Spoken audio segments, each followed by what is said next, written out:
जन की बात हमारे साथ।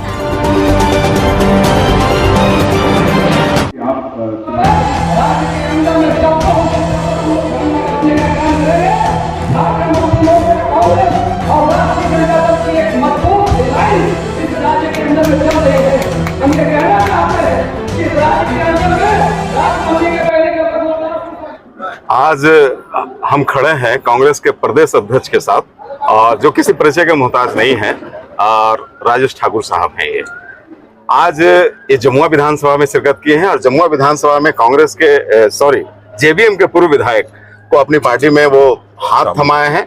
हालांकि 13 अप्रैल को कुछ ऐसा हुआ कि वो मिलन समारोह नहीं हो पाया। आज जेबीएम के जो पूर्व विधायक हैं जमुआ के, चंद्रिका माथा, वो कांग्रेस ज्वाइन किए हैं।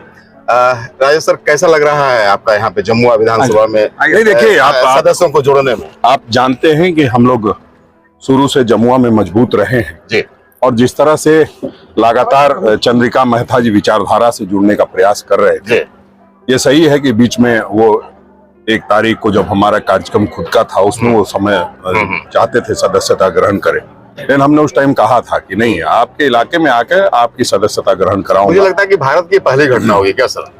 नहीं, ऐसा होना भी चाहिए, क्योंकि सिस्टम जब काम करता है तो सिस्टम में कोई बाधा नहीं पहुंचनी चाहिए। ऐसा नहीं है कि कोई 200 या 500 या 1000 लोग लेके आ गए। ये भी देखना होगा कि उनका कितना रेसिस्टेंस पावर कितना है, वो कितना धैर्य रख सकते हैं। आपने देखा 3 महीने हो गए लगभग, चंद्रिका महथा जी ने ठाना हुआ था कि कांग्रेस में जाना है, तो वो आए।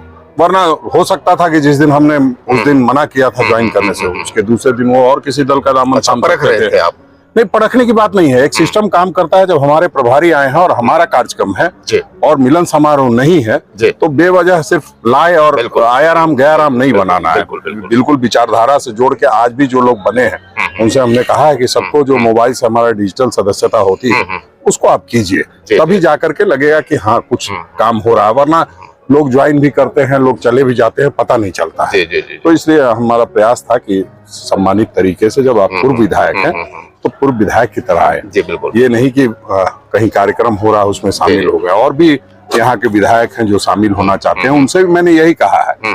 वो चाहते थे कि आज ही शामिल हो, हमने कहा नहीं, आज के 10 दिन के बाद आप शामिल हो। या आज उनका कार्यक्रम सज रहा है, उसमें वो दुल्हा होंगे। और चलिए, शुभकामनाएं पूरी पार्टी को।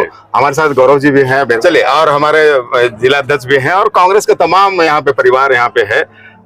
सिविल कोड के बारे में क्या कहना है? मोदी जी बड़ा तत्परता से सिविल कोड की बात अचानक से करने लगे। नहीं, वो तो करेंगे ना, क्योंकि चुनाव आ गया है जी। वरना 9 साल में आपको किसने रोका था जी?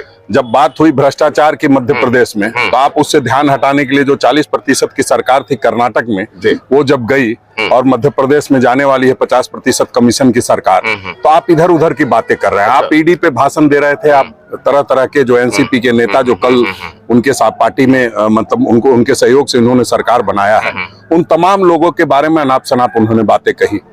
मणिपुर में क्या हो रहा है, मणिपुर की बात नहीं करते। अभी देश का मुद्दा क्या है? मणिपुर है, उस पर बात करना चाहिए प्रधानमंत्री जी को। यूसीसी की जहां तक बात है, तो आपने पोर्टल पे सुझाव मांगा है। बतौर प्रधानमंत्री आपको ये काम नहीं करना चाहिए कि आप सार्वजनिक रूप से बयान दे रहे हैं। जब आपने एक कमीशन तय कर दिया और जब आप पोर्टल पे सुझाव मांग रहे हैं, तो आप उसके बारे में बयानबाजी मत कीजिए। ये समझने की जरूरत है। हमको लगता है कई बार कि सिर्फ और सिर्फ वोट लेने की नियति से और ध्रुवीकरण की नियति से इस तरह का काम करते हैं, ये ठीक नहीं है देश के। ये अजित पवार के बारे में क्या कहेंगे? अभी आप लोगों का पटना में सम्मेलन हुआ, अजित पवार शिरकत किए, भेदिया था भाजपा का या भाजपा का ईडी हथकंडा? नहीं, देखिए लगातार क्या है कि आपने देखा कि अभी पीछे जब आदरणीय रामविलास पासवान जी का निधन हुआ, तो किस तरह से उनके भाई को तोड़ करके और उनके बेटे को अनाथ कर दिया इस पार्टी ने। भारतीय जनता पार्टी ने किया, पशुपति पारस के साथ मिलकर के। और आज पहले भतीजे को किया और अब इस बार चाचा को कर दिया महाराष्ट्र में। तो ये जब तक जो मतलब कहिए कि जिसको परिवार का कोई अंदाजा नहीं होता है, वो परिवार को तोड़ने का काम करते रहेगा, देश को भी तोड़ने का काम करेगा। उस नियति से कर रहे हैं। अजीत पवार जी को आने वाला समय बताएगा कि क्या चाचा का मतलब था और क्या भतीजा का मतलब है। तो मतलब से आप गए हैं, लेकिन मतलब जनता भी निकाल रही है और आने वाले समय में इसका माकूल जवाब देगी। अभी आपने जिसको ज्वाइन करवाया चंद्रिका माथा जी को, वो अपने वक्तव्य में कहा कि मैं सेवा देने के लिए आया हूं, अगर हमें कांग्रेस पार्टी मौका देती है तो किस ख्याल से इनका यहाँ पे पदार्पण हुआ? उन्होंने कहा कि एक विधायक देंगे इस क्षेत्र को, जी, उसको समझने की आवश्यकता है। अब एक विधायक देने की बात है, मैं चाहूंगा जितने भी यहाँ लड़े, अगर हम कोई भी चुनाव लड़ते हैं उसमें विधायक देने की जिम्मेदारी धनंजय जी की भी उतनी ही है, उतनी ही डॉक्टर मंजू कुमारी की है, उतनी ही चंद्रिका मेहता जी की भी है। तो हम समझते हैं इस पर अभी बहुत राजनीतिक विश्लेषण करने की जरूरत नहीं है। परिवार में आए हैं, जुड़े हैं, मेहनत करेंगे, परिवार के लोग पूरी तरह से एक्सेप्ट करेंगे, फिर बहुत सारी चीजें आगे होगी। लोग विधायक बनने की बात करते रहे, हम सांसद बनाना चाहते हैं लोगों को। मतलब चेहरा भी क्लियर नहीं है? चेहरा कभी क्लियर नहीं होता है। अच्छा। जब जिस दिन टिकट मिलता है उसी दिन चेहरा टिकट होता है। मैं अपने बारे में नहीं कह सकता हूँ कि मैं चुनाव लड़ूंगा, तो उनके बारे में कैसे कहूँ? कहीं निगाह है क्या आपकी? नहीं, हमारी कोई निगाह नहीं, हमारी निगाह चुनाव भी आ गई नहीं। देखिए, अभी तो हम लोग ऊंट किस करवट बैठेगा, यहाँ पे माले है, कांग्रेस है, जेएमएम भी ताल ठोक रहा है, आरजेडी भी कहीं ना कहीं आवाज दे रहा है, ऐसे में कांग्रेस का क्या रहेगा? देखिए, सब लोगों को राजनीतिक रूप से अपनी उपस्थिति रखनी चाहिए और हम संगठन को 14 लोकसभा क्षेत्र में मजबूत करने में लगे हुए हैं। 14 में अब सभी लोग अपने अपने तरीके से मजबूती दे रहे हैं अपनी अपनी पार्टी को। अब ये सबको अपना अपना आकलन करना होगा और अपना अपना दायरा सुनिश्चित करना होगा। फिर हम लोग गठबंधन में बैठेंगे तो बड़ा भाई छोटा भाई ये सब कोई बात नहीं है। जब गठबंधन में बैठेंगे तो तय कर लेंगे, जिस तरह से हमने पिछले बार किया था इस बार भी तय कर लेंगे। सरकारें बड़ी इतनी देर हो गई आपके झारखंड में, अभी तक बोर्ड और निगरानी वगैरह? देखिए, 5 बोर्ड निगम 23 वर्षों में पहली बार हुआ है। जो भारतीय जनता पार्टी के लोग भाषण देते थे, गौ हमारी माता है, लेकिन उनको कुछ नहीं आता है। हमने वो गौ सेवा आयोग बनाने का काम किया, हमने हिंदू धार्मिक न्यास बनाने का काम किया, हम लोगों ने युवा आयोग बनाने का काम किया, आवास बोर्ड बनाने का काम किया। 5 बोर्ड वो हो चुके हैं। कृषि विपणन परिषद मार्केटिंग बोर्ड बन गई है।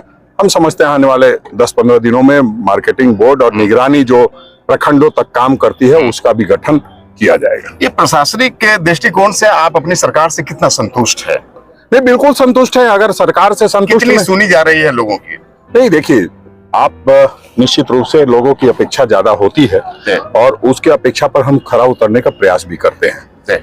लेकिन जिस तरह से 15-16 वर्षों तक भारतीय जनता पार्टी ने यहाँ का दस्तूर बनाया है, उसको समझने में और ठीक करने में थोड़ा वक्त जरूर लगता है। हम पहली बार ऐसा हो रहा है जब हमारी सरकार 5 साल पूरा करने जा रही है, तो आपको बहुत सारी चीजें अच्छी अच्छी दिखाई देंगी। देखने की जरूरत है, नजरिया बदलने की जरूरत है। नजर से सब कुछ दिखाई दे रहा है, अंतिम व्यक्ति तक हम पहुंच रहे हैं और कम से कम कुछ नहीं किया है तो लोगों में आत्मबल जरूर दिया है कि हाँ, तुम झारखंडी हो और तुम्हारा कोई बाल बाका नहीं कर सकता है। चलिए, राजेश ठाकुर थे जो बेबाक तरीके से अपनी बातों को रख रहे थे और हम फिर मिलेंगे। Thank you sir. Thank you.